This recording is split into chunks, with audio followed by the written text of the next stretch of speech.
Welcome back to your channel the Tripitaka. हम लोग यहाँ पे शुरू करने वाले हैं बाबू लूसेंट का जो भी एक सीरीज हम लेके आएंगे जिसमें हम पूरा कंप्लीट करवाएंगे, चाहे वो हिस्ट्री हो या फिर ज्योग्राफी हो, है ना। ये जो है ये जो चैनल है इस पे आपको जो वीडियो मिलेंगे वो सारे वनडे एग्जाम्स के लिए काफ़ी इंपॉर्टेंट होंगे। तो अब हम लोग शुरू करते हैं, क्योंकि पहला लेक्चर है मेरा ये, तो हम लोग स्टार्ट लेते हैं इसी से, हिस्ट्री से स्टार्ट लेते हैं। आपको पता होगा अच्छे से कि हिस्ट्री में जो मतलब लूसेंट का जो हिस्ट्री है, लूसेंट और क्राउन दोनों का मिक्स करके हम इसमें लेकर के आएंगे और हम सोचे हम एनसीईआरटी भी कंप्लीट करवाएंगे।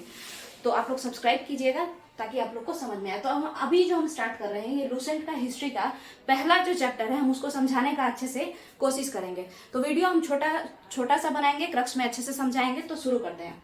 तो देखिए, शुरू में अगर हम बात करते हैं कि इतिहास जो है तो उसके प्रकार क्या है ना, यानी कि टाइप्स ऑफ हिस्ट्री, कितने तरीके का हिस्ट्री होता है। तो पता है, एक हिस्ट्री होता है बाबू आद्य ऐतिहासिक। यहाँ पे देखिए प्राक ऐतिहासिक, ये ग नहीं है क होगा यहाँ पे, प्राक ऐतिहासिक, ठीक है। इसके अलावा एक है आद्य ऐतिहासिक और एक है ऐतिहासिक, ठीक है। तो कितने तरीके के इतिहास होते हैं, तो प्राक ऐतिहासिक, आद्य ऐतिहासिक और एक ऐतिहासिक। इसको इंग्लिश में बोलते हैं प्री हिस्ट्री, इसको प्रोटो हिस्ट्री और इसको हिस्ट्री।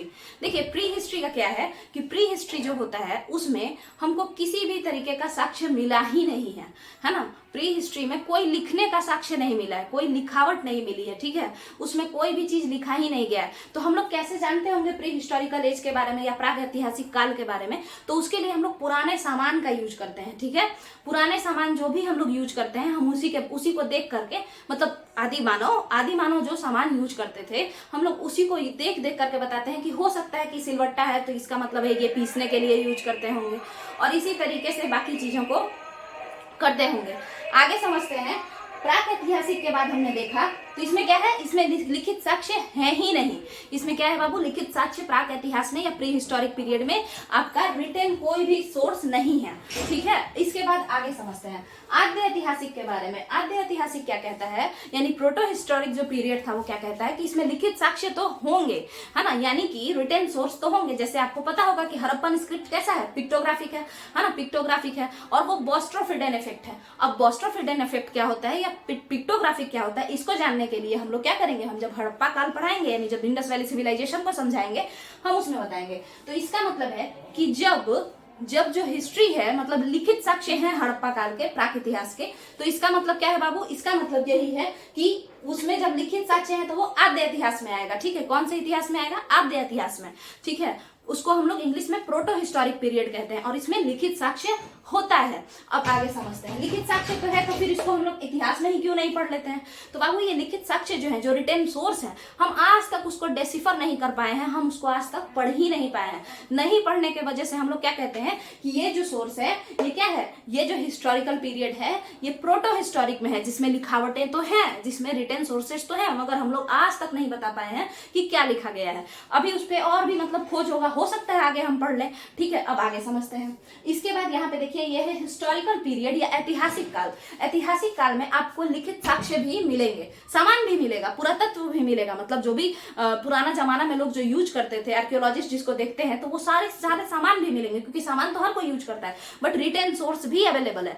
और मजे की बात तो ये है कि हिस्टोरिकल पीरियड में जो रिटेन सोर्स है उनको पढ़ा भी जा सकता है, ठीक है। तो ऐसा इतिहास, ऐसा समय, ऐसा मानो का वो समय जिसमें हम लोग हिस्ट्री को पढ़ भी सकते हैं, है ना। मतलब हिस्ट्री लिखा भी गया है उसका कि हम ये करते हैं, ये खाते हैं, ऐसा ऐसा उस समय का मानव लिखा और हम उसको पढ़ भी लिए। तो ऐसा जो भी पीरियड था ना, मतलब फ्रॉम इंडस वैली सिविलाइजेशन के बाद से वैदिक सिविलाइजेशन से आपको ऋग्वेद वगैरह मिलना शुरू हो जाता है, जिसमें कि क्या है, जिसको हम लोग लिखे हैं, मतलब जहाँ पे लिखित साक्ष्य है और हम उसको पढ़ भी सकते हैं, ठीक है। तो अब यहाँ पे आपको समझ में आ गया होगा कि इतिहास के प्रकार क्या होते हैं। अब हम लोग बात करेंगे टाइप्स ऑफ हिस्ट्री है ये, इसको इंग्लिश हिंदी दोनों ही मोड में हम लोग बाइलिंगुअल रखने का कोशिश करेंगे ताकि सबको समझ में आए। देखिए, अब हम बात करेंगे मेनली हम लोग को क्या लेना देना है। तो जहां पे भी हम लोग जन्म लिए हैं बाबू, अगर हम यूएसए में जन्म लेते तो हम यूएसए के हिस्ट्री पे ज्यादा फोकस करते हैं ना। तो उसी तरीके से चूंकि हम इंडिया में जन्म लिए हैं तो हम लोग को इंडियन हिस्ट्री के बारे में ज्यादा पढ़ना है, ठीक है। तो अब बात करते हैं कि इंडियन हिस्ट्री जो है उसको कैसे पढ़ें। तो देखिए, हिस्टोरियंस जो हैं वो इंडियन हिस्ट्री को लिखना शुरू किए। तो जो देखिए बहुत लोग लिखा, ठीक है। जैसे आप लोग को पता होगा फादर ऑफ हिस्ट्री किसे कहते हैं, मतलब कौन है, हेरोडोटस, ठीक है। वो एक हिस्टोरिका नाम का बुक लिखे थे, तो उसको हम लोग साइड करते हैं। अभी मेन बात हम लोग इंडियन हिस्ट्री पे करते हैं। देखिए, इंडियन हिस्ट्री जो है बाबू, इसमें सबसे पहले जो एक क्रमबद्ध तरीके से, मतलब एकदम क्रोनोलॉजी के फॉर्म में, है ना, क्रोनोलॉजिकली जो लिखा गया पहली बार, वो एक बुक लिखा गया था इंडिया के इतिहास पे, इंडिया के एक छोटे से भाग के इतिहास पे, कश्मीर के इतिहास पे, ठीक है। कौन लिखा था? तो कलहन ने लिखा था, और राज तरंगिनी उस बुक का नाम है। इसके अलावा पूरा अगर इंडिया की बात करते हैं तो सबसे पहले जो एक लिखने का कोशिश की है वो अर्ली हिस्ट्री ऑफ इंडिया 1904 में विंसेंट आर्थर स्मिथ ने लिखा। इसके बाद अगर हम बात कर लेते हैं कि the history of British India, ये बहुत इंपॉर्टेंट बुक है, ये जेम्स मिल ने लिखा था, the history of British India. इसमें पता है बाबू क्या किया गया? इतिहास को 3 भागों में इन्होंने बांटने का कोशिश किया, और आप लोग अभी भी देखते हैं कि हिस्ट्री 3 भागों में डिवाइडेड है, एंशिएंट इंडिया, मेडाइवल इंडिया और मॉडर्न इंडिया। तो उस समय भी ये कितने में डिवाइडेड था? तो उस समय भी ये 3 भागों में इन्होंने, किसने? ये the history of British India किसने लिखा? जेम्स मिल ने लिखा। इसके बाद यहाँ बताइए अर्ली हिस्ट्री ऑफ इंडिया किसने लिखा? तो विंसेंट आर्थर स्मिथ ने लिखा। अब हम बताते हैं इसके बारे में कि the history of British India में क्या है। देखिए थोड़ा सा इस बुक के बारे में हम लोग जान लेते हैं। अर्ली हिस्ट्री ऑफ इंडिया में जो विंसेंट आर्थर स्मिथ ने लिखा है, तो उसमें वो बस इतना, वो क्या कहते हैं ना कि यहाँ पे केवल तानाशाही है, ऐसा बताते हैं। और वो बताते हैं कि आप लोग, मतलब आर्थर स्मिथ जो है, स्मिथ ऐसा कहते हैं कि देखिए जब से अंग्रेज यहाँ पे शासन करने आया है ना, तभी से थोड़ा बहुत लोग यहाँ के क्या हुए हैं? कल्चर्ड हुए हैं, यानी उनको जीना आया है, लोगों को, जनता को जीना आया है। नहीं तो उससे पहले केवल क्या रूलर ही ऐश कर रहे थे, बाकी लोग तो गरीबी में जी रहे थे। सिमिलरली अगर हम लोग देखते हैं the history of British India जो कि जेम्स मिल ने लिखा है, तो उसमें भी यही बताया गया है। वो जो है वो भी इतिहास को 3 भागों में बांटे हैं, भारतीय इतिहास को, इंडियन हिस्ट्री को। और उन्होंने किस बेसिस पे बांटा है बाबू? तो उन्होंने रूलर के जो रिलीजन होता है, जैसे कोई राजा है और उसका जो रिलीजन होता है ना, उसी आधार पे बांट दिया गया है, ठीक है। जैसे देखिए अगर हम प्राचीन इतिहास की बात करते हैं तो ज्यादातर रूलर कैसे थे?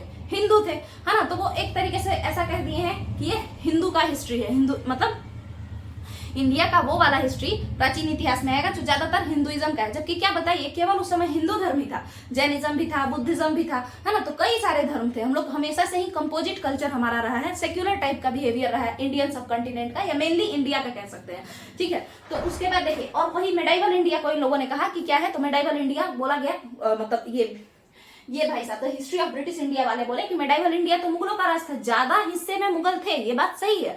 मगर बताइए क्या मुस्लिम रूलर ही राज करते थे, या केवल मुस्लिम पॉपुलेशन ही यहाँ रहती थी? नहीं, हिंदू भी रहते थे और कुछ राजा हिंदू भी थे, जैसे महाराणा प्रताप क्या थे? हिंदू थे, है ना। इसी तरीके से हम एक और बात समझा दें आपको। उसी तरीके से फिर जब मॉडर्न इंडिया आया तो ये इसको जो है जेम्स मिल ने क्रिश्चियनिटी से को रिलेट किया। उन्होंने कहा कि ये क्रिश्चियन का राज चल रहा है, जबकि क्या उस समय भारत में केवल क्रिश्चियन ही रहते थे? तो ऐसा बात नहीं है। इसके बाद अगर हम लोग समझ लेते हैं तो यहाँ पे आप लोगों को समझ में आ गया होगा कि भारत का इतिहास लिखना किस तरीके से शुरू हुआ, है ना। इसके बाद हम लोग समझ लेते हैं कि देश का नाम। देखिए अगर आप लोग पढ़े होंगे एनसीईआरटी तो आप लोग को पता चलेगा कि जो हम लोग अब हम आपसे एक बात करना चाहेंगे कि 1947 से पहले, बिफोर 1947 क्या इंडिया इतना छोटा था? नहीं था। उसमें पाकिस्तान भी था, उसमें बांग्लादेश भी था, सारा था, है ना। तो यहाँ पे अगर हम लोग बात कर लें थोड़ा सा, देखिए मान के चलिए कि ये इंडिया है ना। तो ये इंडिया पाकिस्तान पूरा है, समझ में आया? इंडिया पाकिस्तान पूरा, ये 1947 के पहले की बात है बाबू। इंडिया पाकिस्तान पूरा है, तो हम इसे कलेक्टिवली इंडिया कहेंगे या भारत कहेंगे या भारत वर्ष कहेंगे, जो भी कह लीजिए आप। और इस पाकिस्तान के बगल में जब आप मैप देखिएगा तो यहाँ पे क्या है? ईरान है, ठीक है। तो यहाँ पे ईरान है और इधर पे ये पूरा India Pakistan collectively known as India 1947 से पहले, ठीक है। तो अब समझते हैं तो क्या हुआ बाबू। और यहाँ पे बीच से कौन है? ये पाकिस्तान में ही आपका इंडस रिवर जाता है, इंडस यानी सिंधु, तो इसको इंडस कहते हैं, है ना। तो यहाँ से जाता है ना। ये रिवर कहाँ से जाती है? इधर से जाती है, मतलब पाकिस्तान से जाती है, ठीक है। तो उस समय तो ये इंडिया था। तो जो लोग सिंधु के इधर रहते थे ना, वो यहाँ पे आए। क्यों आए? तो व्यापार के लिए आए। और व्यापार के लिए क्यों आए? तो आपको पता होगा कि हमेशा से ही हम लोग फ्लरिश किया है हमारे यहाँ सिटी। जैसे हमने देखा कि जो सबसे अर्लीस्ट सिविलाइजेशन था, जो सबसे ज्यादा फ्लरिश था, इंडस वैली सिविलाइजेशन, वो कैसा था? सिटी था वहां पे, और वो हमारे यहाँ ही तो था। तो जहां पे भी सिटी रहेगा वहां पे व्यापार करने तो लोग आएंगे ना। तो इसीलिए अब कौन व्यापार करने भी कौन आएगा? 7 समुद्र पार से तो व्यापार करने वाला आएगा नहीं, बगल का ही कोई होगा। तो जो व्यापारी लोग थे वो ईरान से आते थे, इराक से आते थे, इन सारे जगहों से आते थे, ग्रीक से भी कई लोग आते जाते रहते थे, ठीक है। अब आगे समझते हैं, ग्रीक यानी यूनान, ठीक है। अब समझते हैं तो ईरान, उस समय ईरान को क्या कहते थे? पर्शिया कहा जाता था, है ना। तो पर्शिया से लोग आते थे, ठीक है। अब पर्शिया वाले, ग्रीक वाले यानी कि यूनान वाले, ये लोग क्या बोलते थे? इस रीजन को, इस रिवर को पता है क्या बोलते थे? इस रिवर को सिंधु नहीं बोलते थे, ना ही इंडस बोलते थे, ये लोग इंडोस बोलते थे। इस रिवर को क्या बोलते थे बाबू? इंडोस बोलते थे। ग्रीक वाले बोलते थे इंडोस और ईरान वाले बोलते थे हिंदोस। ठीक है, ग्रीक वाले बोलते थे इंडोस, ईरान वाले बोलते थे हिंदोस, इस तरीके से। और जो भी लोग इस रिवर के ईस्ट में रहता है, जो भी लोग इस रिवर के ईस्ट में रहता है, जैसे देखिए आप लोगों को पता होगा कि जैसे ये क्या है, ये नॉर्थ है, ये साउथ है, ये वेस्ट है, ये ईस्ट है। ठीक है, तो जो भी लोग इस रिवर के ईस्ट में रहता है ना, हम उसे क्या कहते थे? मतलब हम नहीं, ईरान के लोग उसको क्या कहते थे? ईरान के लोग उसको क्या कहते थे बताइए? तो ईरान के लोग कहते थे कि ये जो लोग रहते हैं ना, ये जो लैंड है ना, ये इंडिया है। क्यों? मतलब इंडोस रिवर के ईस्ट का जो हिस्सा है, इंडोस रिवर के ईस्ट का जो लैंड है, जो भूमि है, उसको ये लोग इंडिया नाम दे दिए। ठीक है, समझ में आया? और जो अब इसी तरीके से बात करते हैं, ग्रीक भी इसको क्या कहने लगे? इंडिया कहने लगे, है ना। और ग्रीक जो है ना, पहले इंदे बोलते थे। ठीक है, इंदे, और बाद में पूरे यूरोपियन कंट्री में ये फैल गया, इंदे से निकल करके आ गया इंडिया। समझ में आ गया? तो इस तरीके से हमारे देश का नाम इंडिया पड़ जाता है। ठीक है, वेस्टर्न वर्ल्ड वालों ने हमारा नाम इंडिया रख दिया। इसके बाद बात करते हैं एक और। इसके बाद क्या हुआ कि अरब लोगों के बारे में थोड़ा समझते हैं। देखिए, अरब के जो लोग थे तो वो क्या कहे? वो लोग इस रिवर को तो वो क्या कहते थे? सिंधु हिंदू जो भी कहते होंगे, मगर पता है उन्होंने क्या कहा कि इधर के जो लोग हैं, मतलब इस सिंधु नदी के किनारे, इस साइड के पूर्व के ओर के जो लोग हैं, वो हिंदू कहे जाएंगे, और उनका जो रीजन होगा वो क्या कहलाएगा? उनका जो क्षेत्र होगा वो हिंदुस्तान कहलाएगा। तो अब आप बताइए कि क्या हिंदू टर्म किसी जाति या किसी धर्म से रिलेटेड था? तो ऐसी बात नहीं है। वो एक इलाका था जहां पे, मतलब उसी को, पूरे इलाका को ही क्या कहा जाता था? मतलब एक इलाका था जहां पे जितने भी लोग रहते थे, चाहे वो किसी भी धर्म के हो, और अभिवासी उन्हें क्या कहने लगे? हिंदू कहने लगे। और जो वो लैंड था जिसपे लोग रहते थे, उसे हिंदुस्तान कहा गया। आगे समझते हैं। तो हिंदुस्तान आ गया आपका, फिर आपका इंडिया भी पता चल गया कि कैसे नाम पड़ा था। अब एक बात बचता है, कौन सा बात? तो भारत नाम कैसे पड़ा? हाँ, तो इसके बारे में थोड़ा समझना पड़ेगा। तो देखिए, भारत नाम कैसे पड़ा, इसको थोड़ा सा समझ लेते हैं। देखिए, भारत जो है एक ऋग्वैदिक पीरियड कब था बाबू?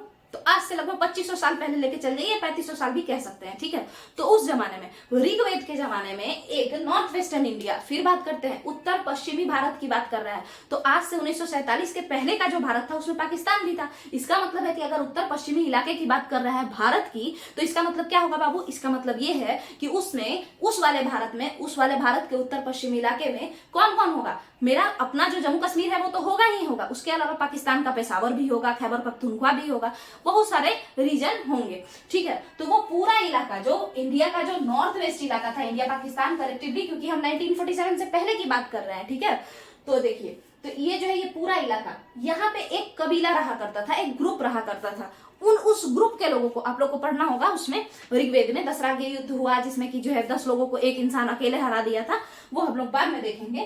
तो यहाँ पे बाबू एक कबीला रहा करता था। कबीला मतलब होता है ट्राइबल पीपल, एक साथ जो रहते हैं, तो उनके ग्रुप को कबीला कहा जाता है। ठीक है, अब समझते हैं। तो एक ग्रुप ऑफ पीपल रहते थे जिनका नाम था, उस ग्रुप का नाम क्या था? भरत था। ठीक है, उस ग्रुप का नाम क्या था? भरत। और वही भरत टर्म पहले तो सिर्फ इस नॉर्थ वेस्ट के लोगों के लिए ही था, एक कबीले के लिए था जो केवल नॉर्थ वेस्ट में ही स्पेसिफाइड रीजन में रहते थे। बाद में हमने देखा कि ये पूरे भारतीय रीजन के लिए ही ये भरत से भारत शब्द बन करके आ गया। ठीक है, और अब ये किस पे बेस्ड हो गया? अब ये जो नाम है ना, ये किसी कबीले के नाम का नहीं रहा, ये पूरे एक देश का नाम पड़ गया, भारत या भारत वर्ष। आपने पढ़ा होगा कि महाकाव्य तथा पुराणों में भारत को भारत वर्ष कहा गया है ना। अब समझते हैं आगे। इसके बाद क्या हुआ? ये जो भारत से भारत आया है ना, तो ये भारतवर्ष इसी तरीके से जो है नाम पड़ा। अब यहाँ के जो लोग थे, जो यहाँ रहते थे, जैसे हमने बताया कि यहाँ के लोगों का नाम हिंदू रखा गया, फिर इस रीजन का नाम हिंदुस्तान रखा गया। तो उसी तरीके से आप समझ लीजिए क्या है कि भारत जो है बाबू, है ना, तो भारत तो क्षेत्र का नाम हुआ, लैंड का नाम हुआ, तो लोगों को क्या कहा जाएगा? तो लोगों को क्या कहा गया कि जो भारत के संतान हैं उनको भारतीय कहा गया। ठीक है, तो इस तरीके से आपको पता चल गया कि देश का नाम क्या है। अब देश का नाम किस किस तरीके से पड़ा, कौन कौन सा नाम पड़ा? जैसे भारत पड़ा, हिंदुस्तान पड़ा, और क्या पड़ा? तो एक और आपका इंडिया पड़ गया। तो इस तरीके से हम लोगों ने देश के नाम को अच्छे से, ये जो टॉपिक है इसको कंप्लीट कर लिया। ठीक है, अब आगे समझते हैं, अगले टॉपिक को देखने का और समझने का कोशिश करते हैं। देखिए, तो हम लोग जो बात अब करने जा रहे हैं, क्योंकि लूसेंट में सबसे पहला टॉपिक जो है वो प्राचीन इतिहास ही है, तो हम करेक्टिवली उसको कंप्लीट करने का कोशिश करेंगे। तो इस लाइन बाय लाइन हम लोग शुरू करेंगे। देखिए, प्राचीन इतिहास के स्रोत के बारे में बात करते हैं। प्राचीन इतिहास किसका? क्या अमेरिका के प्राचीन इतिहास से आपको कोई लेना देना है? नहीं है। तो हम लोग किस प्राचीन इतिहास की बात करेंगे? तो इंडिया का, यानी कि भारत के प्राचीन इतिहास के स्रोत कौन कौन से हैं? स्रोत मतलब सोर्स। सोर्स मतलब बोलते हैं, जैसे देखिए कितने लोग ऐसा बात करते हैं कि मेरा बहुत सोर्स है, मतलब मेरा बहुत जान पहचान है, हम अपने सोर्स से पता किए हैं, यानी हम किसी से पूछ के अपने लोग से पता किए हैं। ठीक है, तो उसी तरीके से प्राचीन इतिहास के स्रोत के बारे में हम लोग जब समझेंगे बाबू, तो देखिए हम 2-3 तरीके से किसी के बारे में, मान के चलिए आपको अपने दोस्त के बारे में जानना है या किसी और के बारे में, किसी एक इंसान के बारे में जानना है जिसको आप खुद नहीं पहचानते हैं, तो आप क्या कीजिएगा? तो आप जाइएगा उसके किसी दोस्त से पूछिएगा। अब बताइए, प्राचीन इतिहास के लोग क्या जिंदा है जो हम जाकर के पूछेंगे?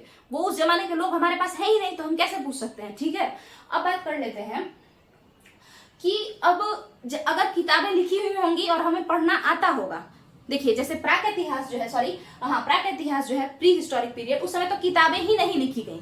तो उसके बारे में जब हम लोग को जानना है ना, तो हम लोग क्या करते हैं? एक्सकेवेशन करवाते हैं, खुदाई करवाते हैं, और खुदाई करके सामान निकालते हैं और खुद से अंदाजा लगाते हैं कि अच्छा ये घड़ा होगा, है ना, ये सामान ऐसा है, ऐसा ऐसा दिखता है, तो ये हो सकता है ये सिलवट्टा होगा और उसमें पीसा जाता होगा, इस तरीके से। अब मान के चलिए कोई ऐसा इस पीरियड में, आद्य ऐतिहासिक काल यानी प्रोटो हिस्टोरिक पीरियड में आएगा, कोई इंसान प्रोटो हिस्टोरिक पीरियड में जानना चाहेगा कि क्या क्या हुआ होगा, तो फिर वही बात है, या तो आप इंसान से पूछिए, इंसान है नहीं मेरे पास, तो हम कहेंगे कि बुक से पूछ लीजिए। तो हमने देखा कि बुक तो अवेलेबल है, लिखावट पता है, मतलब लिखा गया है ना, कुछ चीजें लिखी गई हैं, मगर उसको पढ़ा तो नहीं गया है, तो हम कैसे पढ़ लें? अभी तक हमको आता ही नहीं है उसको डेसिफर करना, उसको पढ़ना। ठीक है, तो ये भी गया। तो इसमें भी आद्य ऐतिहासिक के बारे में भी हम कैसे जानेंगे? पुराने सामान को देख करके, पुरातत्वों को देख करके आर्कियोलॉजिस्ट बता पाएंगे। अब बात करते हैं इतिहास का।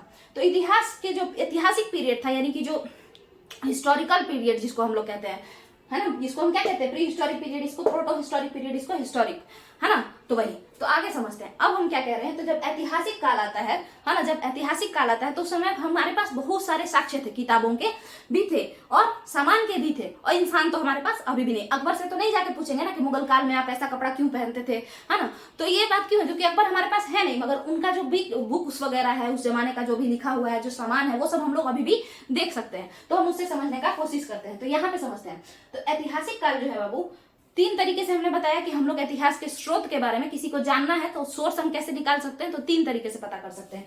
एक तो यह है कि हम इंसान से ही पूछ लें, वो अवेलेबल नहीं है, तो हम देखेंगे कि क्या बुक्स लिखे गए हैं क्या, तो हाँ लिखे गए हैं। किस पीरियड में लिखे गए हैं? हिस्टोरिकल पीरियड में लिखे गए हैं। तो जब बुक्स लिखे गए हैं बाबू, तो हम क्या करेंगे इसमें? आप खुद बताइए कि जब बुक्स लिखे गए हैं तो कौन कौन टाइप के बुक होंगे। ठीक है, तो देखते हैं हम लोग। देखिए, एक रिलीजियस बुक होगा, है ना, जो रिलीजन पे बेस्ड होगा, है ना। इसके अलावा और कौन सा होगा? हिस्टोरिकल बुक्स होंगे, हिस्टोरिकल बुक्स जिसमें कि पॉलिटी वगैरह, कैसे रूलर जो है कंकर किया, ये सब। जैसे रिलीजियस बुक्स में आप त्रिपिटक देख सकते हैं, जो कि हमारे चैनल का भी नाम है, तो त्रिपिटक देख सकते हैं। उसी तरीके से और भी बहुत सारा जो भी बुक है, जैसे आगम साहित्य, जो पूरा जैना लिटरेचर का जो बुक है, वो सब क्या है? सब रिलीजन बेस्ड है, तो वो रिलीजियस बुक। आपका वेद क्या है? रिलीजियस बुक है ना, उसमें भी पॉलिटी के बारे में बताया है। ऋग्वेद में जब हम पढ़ाएंगे तो बताएंगे कि पॉलिटी के बारे में, जो आर्यों का पॉलिटी था, जो आर्यों का राजनीति था, उसमें उसके बारे में बात किया गया है। देखते हैं आगे। तो रिलीजियस बुक आपको समझ में आ गया।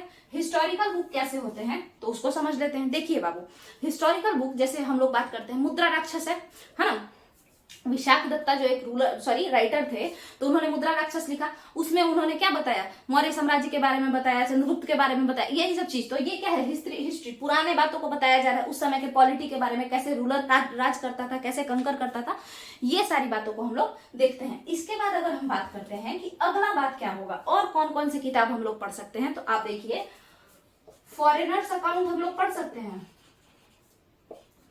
फॉरेनर्स अकाउंट मतलब विदेशियों का विवरण। विदेशियों का विवरण कैसे? तो देखिए, जैसे ह्वेनसांग यहाँ आया, है ना, तो ह्वेनसांग आया तो उसने सीयू की लिखा। उसी तरीके से फाहियान आया। अब आप लोग कमेंट करके नीचे बताइएगा कि फाहियान और ह्वेनसांग किसके शासन काल में आए थे, है ना, किस रूलर के टाइम पीरियड में फाहियान और ह्वेनसांग यहाँ पे घूमने आए थे और उनका क्या रीजन था घूमने आने का, बताइएगा, फिर हम बताएंगे। देखिए, तो फॉरेनर्स अकाउंट में हमने देखा कि ह्वेनसांग ने लिखा सीयू की, उसी तरीके से फाहियान ने लिखा, चाइना का था ये भी। ये क्या लिखा था? फुकू की लिखा था। और ये सब क्या है? फॉरेनर्स अकाउंट है। उसमें वो बताया था कि किस तरीके से भारत के लोग हैं, कैसे रहते हैं, क्या करते हैं, कौन सा रिलीजन फॉलो करते हैं, ये सब। तो उससे भी हम पता कर सकते हैं, क्योंकि उस पीरियड में वो आया था और उस जमाने की बात वो किया है अपने बुक में। इसके अलावा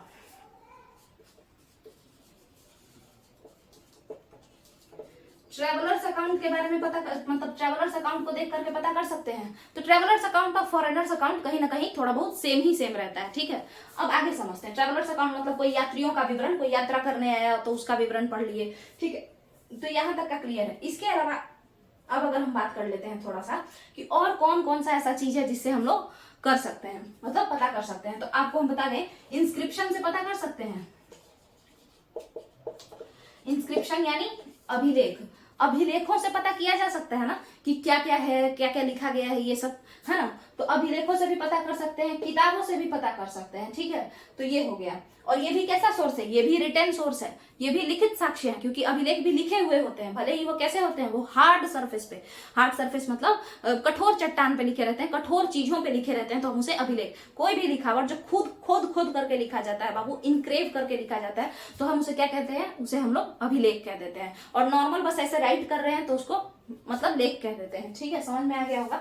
तो इंस्क्रिप्शन आपको पता चल गया कि वो भी लिखित साक्ष्य है जिससे हम लोग पढ़ सकते हैं। इसके अलावा सामान, अब ये सामान क्या है, तो पुरातत्व, ठीक है। आर्कियोलॉजिस्ट जो है वो पुराने सामान को देख करके, ठीक है, मतलब जैसे हम आपको बता देते हैं, पुराना सामान जैसे पुरातत्व कहते हैं। पुरा मतलब पुराना और तत्व मतलब सामान। जैसे पहले के लोग क्या खाते थे, कौन सा कपड़ा पहनते थे, किस, जैसे हम फोटो देख करके जैसे प्राइस का एक मूर्ति देखे और उससे हम लोग पता किए कि शायद ये कॉटन का जो है चादर लपेटे हुए, तो हम लोग बताएंगे कि अच्छा कॉटन भी होता था सिंधु सभ्यता में, ठीक है। उसी तरीके से बाकी चीजों को हम लोग धीरे धीरे समझे सामान देख देख करके। जैसे हमने जब red and black ware pottery देखा, जब हमने लाल मृदभांड देखा, काला लाल मृदभांड जब देखा, तो हमने पता किया। तो फिर हम लोग को जब मिला तो हम लोग सोचे कि अच्छा इसमें स्टोर करता होगा सामान, है ना, सीड्स वगैरह स्टोर करता होगा। तो इस तरीके से हम लोग बहुत सारा चीज समझने लगे। तो ये हम क्या किए, अनुमान लगाए हैं, जरूरी नहीं है, क्योंकि ना हम उस पीरियड के हैं ना ही आप लोग उस पीरियड के हैं, ठीक है। तो आज जो है हम लोग प्राचीन इतिहास के स्रोत भी समझ लिए हैं, जैसे किताब है और सामान है ना, और ट्रेवलर्स अकाउंट ये सब जो है, और इंस्क्रिप्शन वगैरह। देखिए किताब जो है ना, ये भी किताब और इंस्क्रिप्शन दोनों क्या है, लिखित साक्ष्य ही है, ठीक है, लिखित साक्ष्य ही है। क्यों, क्योंकि ये भी लिखा गया, बट ये हार्ड सरफेस पे लिखा गया है और ये कागज पे लिखा गया है। तो यहाँ तक हम लोग आज समझ लिए हैं। आगे हम इसके पहले जो प्राचीन इतिहास है उसके स्रोत के बारे में समझने का कोशिश करेंगे। तो अगर आप लोग को ये वीडियो सही लगा हो तो आप लोग लाइक कीजिएगा। हम ये पूरा का पूरा जो है सीरीज चलाएंगे, कंप्लीट करेंगे। तो आप लोग इसको, इस चैनल को जिसका नाम क्या है, त्रिपिटक, ठीक है, TRIPITAK, इसको आप सब्सक्राइब कर लीजिएगा। हम पूरा का पूरा लूसेंट यहाँ पे कंप्लीट करवाएंगे। उसके बाद हो सकता है NCERT वगैरह भी हम साथ में लेकर के चलेंगे। वैसे मेरे पास एक और चैनल है त्रिपिटक NCERT करके, वो हम उस पे NCERT का जो है एक PDF कंप्लीट करवाते जा रहे हैं। तो ठीक है, अगर आप लोगों को पसंद आया हो तो लाइक कीजिएगा, अगर नहीं पसंद आया हो तो नीचे कमेंट में बताइएगा कि क्या नहीं पसंद आया, आखिर क्या कमी था। तो उसके बाद हम उसको सुधारेंगे और उसके बाद आप लोगों के साथ हम जुड़ने का कोशिश करेंगे। चलिए, थैंक यू।